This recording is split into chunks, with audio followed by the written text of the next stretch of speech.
Plantas espontâneas, elas podem servir como indicadoras da fertilidade do solo, da qualidade do solo? Realmente, algumas plantas invasoras, ou plantas espontâneas, ou plantas daninhas, elas podem servir para a gente como indicadores de qualidade do solo. Mas nunca a gente vai poder observar uma única planta invasora, ou um único indivíduo, ou 3 ou meia dúzia de um determinado conjunto de plantas invasoras, e determinar a qualidade da fertilidade do nosso solo apenas pelo aparecimento daquelas plantas invasoras no canteiro.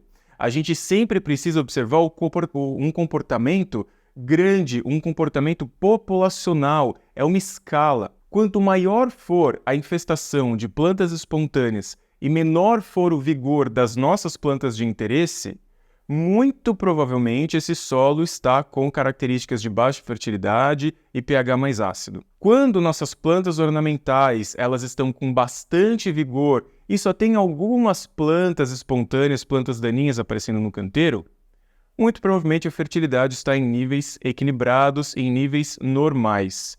Isso porque as plantas invasoras elas têm uma propensão, uma preferência, uma facilidade maior de se desenvolver em solos de fertilidade mais baixa e solos um pouco mais ácidos. Mas isso não significa que elas não consigam prosperar em solos de fertilidade média, com pH ali entre 6 e 6,5, que é o ideal para a maioria das plantas cultivadas. Então o que a gente precisa observar é o comportamento desses dois grupos de plantas, as nossas plantas de interesse de cultivo e as plantas invasoras.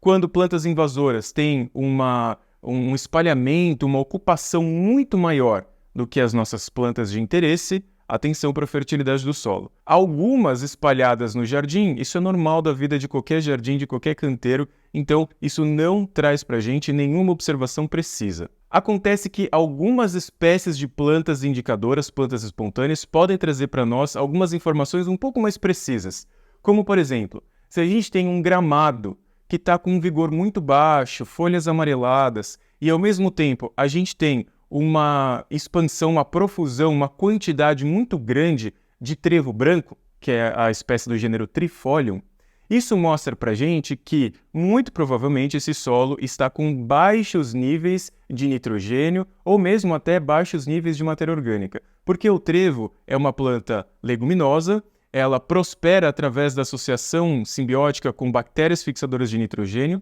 e níveis altos de nitrogênio no solo atrapalham um pouco a nodulação e a fixação biológica do nitrogênio do trevo.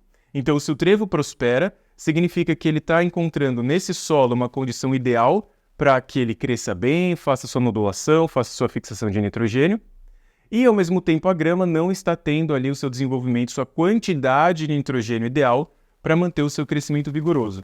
Entenderam como funciona? A gente sempre precisa comparar a presença de um grupo ou de uma quantidade específica de plantas invasoras e o vigor das nossas plantas de interesse. Só aparecer no jardim um dente de leão, um trevo branco, uma braquiária, não quer dizer muita coisa para a gente. Então, cuidado com as observações.